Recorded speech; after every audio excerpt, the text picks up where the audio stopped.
Hey, everyone. Oh. Happy holidays.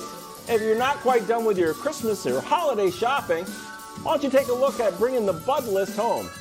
It's motivating, it's inspirational, it's a little bit of an indictment sometimes, so you can play it with your friends and family. It's a great present for young and old. Take it away, bro. I was playing it last night. We had a ton of fun with the bam. All right, but this one is real. This one is real. At number 3, Aaron Rodgers. All right, look, Coach, I love Aaron Rodgers' never say die attitude that we will make the playoffs. I'm not sitting on that bench until we are eliminated mathematically. However, it could be a cost. It has stifled the development, potentially, or at least for the Packers, to see what Jordan Love is made of against real NFL competition in real NFL situations in the games. And it could cost them $20 million, a $20 million mistake when they pick up his 5th-year option, presumably, this offseason. It will be worth it if you make the playoffs, Aaron. But you got to win out, starting with Miami this weekend. And let's face it, Aaron hasn't played well this year. He has not been great by any stretch. He hasn't even been pretty good. All right, even in this 2-game win streak, he's averaging 205 yards a game, throwing 2 touchdowns and 1 pick. That's not it. That's a half for the old Aaron Rodgers. So, Aaron, you don't have to play great this weekend, but you got to win. At number 2, another quarterback, Dak Prescott. Is Dak Prescott a big game quarterback or not?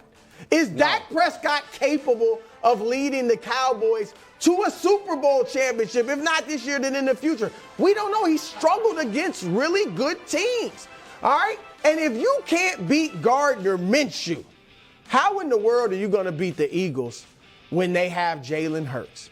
All right, and Dak is on the biggest make-mistake streak of his career. All right, this has been a guy that's been solid with the football, but now in the last 4 games, 7 interceptions, 11 interceptions in 9 games this season. It is time for Dak Prescott to step up. He's got to do it. Dak, I think what you got to do is go back to what you used to be. I've always said you're a game manager with playmaking abilities. You take the cape off. Stop trying to be Superman. Get back to just making plays, protecting the football. I believe Brew, it. I got to tell you, that sounded a little bit like an indictment. A little bit. Not so much of an inspiration. Well, it's sometimes tough luck. Okay. Sometimes tough luck. All right, at number 1. Nick might get mad at me for putting him on Tua. Your dark horse MVP. Should have been a Pro Bowler. It All right, there's only 3, and there's 3 great quarterbacks in the AFC that made it above him. But anyway, Tua, they play Green Bay. So something on this week's Bud List will have to give. Tua or Aaron Rodgers will not live up to the Bud List and deliver. Tua, you got to do it. All right, we know the last 3 weeks he has struggled. Nick, he did look great earlier in the season. He was in the MVP conversation earlier in the season, but no more. The last 3 weeks he's been bad. He hasn't even completed 50% of his passes. I know he looked pretty good in the snow in Buffalo. I'll give him credit for that. But Tua, you have got to deliver a win. Your team's on a 3-game losing streak, and you could miss the playoffs. And here's the other thing.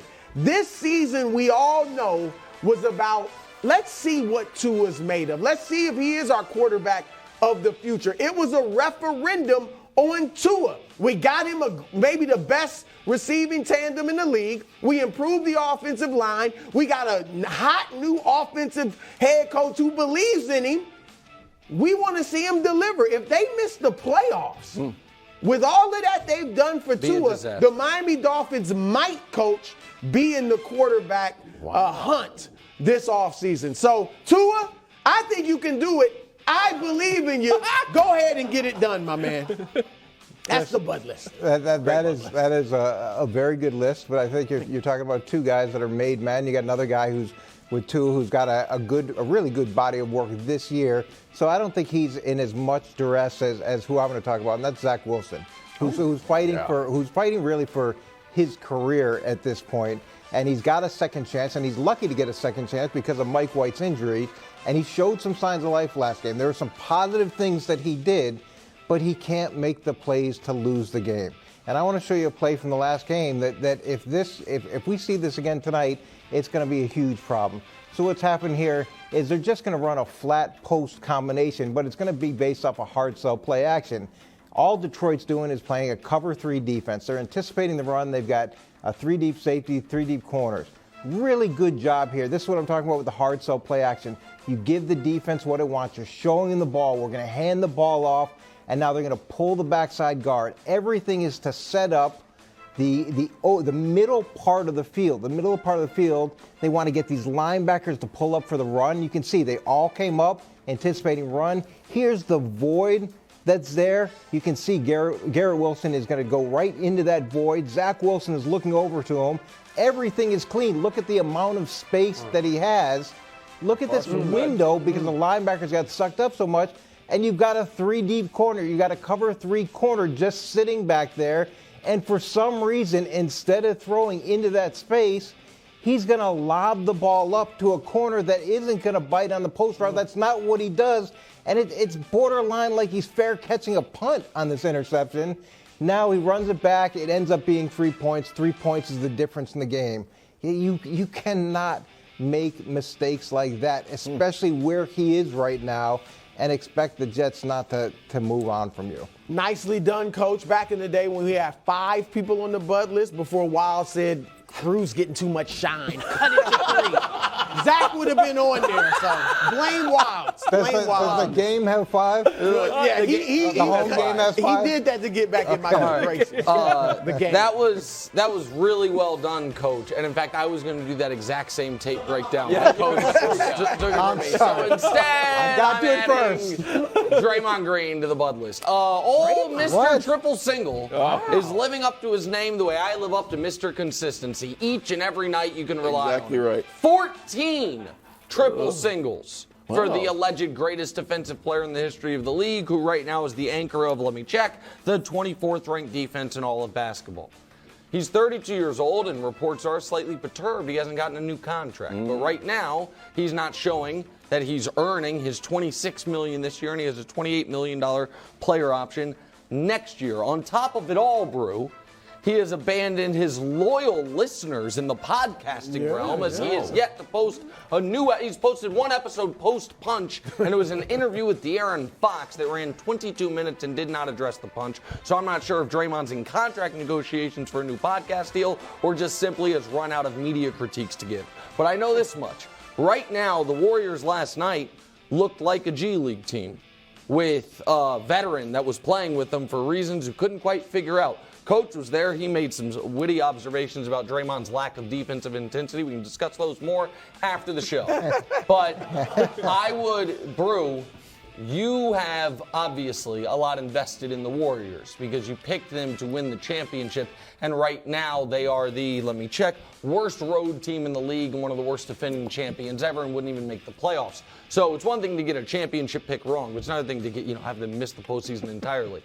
My question for you is, can you inspire Draymond into being able to keep them afloat without Steph Curry? And if he can't, what does it say about future Hall of Famer Draymond Green if when the Splash Brothers aren't there, he loses all of his superpowers? He can't. And what it says is this: Draymond Green was perfect for the Golden State Warriors when they're home.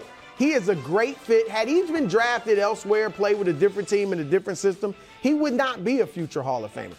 There have been other players like that, and he is one of them. So when his boys get back, Steph, Wiggins, Clay Fully, Draymond will be back, and he'll do his thing. Okay, I would like to add Jakobi Meyers and Matt Patricia to the bud list. And I know you're thinking, why? It's like, well, because they're responsible for the worst play in NFL history. That's why. It's not that high of a bar to get on the bud list. And if you have the worst play ever, you get on. And I know we give Coach a lot of credit because he just diagrammed a play. But you know what, Coach? You're not the only coordinator on this set. Okay, I'll be offensive coordinator for the flag football team. And I ground the all 22. And I said, you know what? How can I solve this crisis of confidence that Jakobi Meyers is going to have coming with the whole world kind of yelling at him? Here's what I came up with, Coach. We throw another pass. We go right into something that Cincinnati is not expecting. Maybe a little Philly special, But Jakobi Meyers gets out there and says, you know what? Everyone mocked you for throwing the ball to Mac Jones. But guess what? We're leaning into it. We're going to do it again. First play, maybe first play, at least first half, Coach, we go out and we have Jakobi Meyers throw the ball. Everyone's excited. Foxborough explodes. Cincinnati's not paying attention. And all is well. Brew, can I ask Coach his opinion on it first before we... I think it's a good philosophy. When you do something really terrible, you should probably repeat it. I bet you're glad you asked Coach's opinion of that. Yeah, edit that out. Let's just go right to Brew. Brew, what was your take on that idea? I was going to say it was a good idea, but after that, I'm zipping the lip. I'm going with Coach. Oh, okay. You know what? Can't do it. At home, just a quick reminder, at home, that is a great suggestion. That suggestion comes right here with every third Bud List edition. Oh, really? I see that in there. Oh, okay. Every third? Every third. So if you buy 3, you're almost guaranteed to get 1. Well, it depends. You should buy 6. Okay. Thanks for watching. Subscribe here to get more from the show and to check out clips from other shows on FS1.